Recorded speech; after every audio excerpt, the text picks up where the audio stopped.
Assalamualaikum teman-teman. Kali ini kita akan membuat squishy pepaya. Nah, sebelum dimulai jangan lupa untuk di like, kemudian di subscribe dulu ya bagi yang belum subscribe. Sekarang kita bikin bareng yuk. Let's get started.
udah jadi ya squishy pepaya.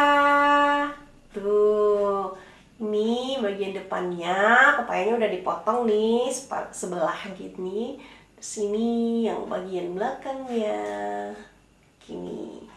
Nah, sekarang kita coba squeeze ya. Dia slow nggak sih squishy pepayanya? Wow, slow kan teman-teman? Nih, kita squeeze lagi. Ini enak sih di squeeze-nya juga. Nih, slow banget. Nah, teman-teman bisa praktekin ya di rumah cara bikinnya. Bahan-bahannya mudah dan teman-teman bisa bikin di rumah sendiri. Oke, thank you for watching and see you in my next video. Jangan lupa untuk di like, komen di bawah, dan share juga video ini ke teman-temanmu. Assalamualaikum warahmatullahi wabarakatuh.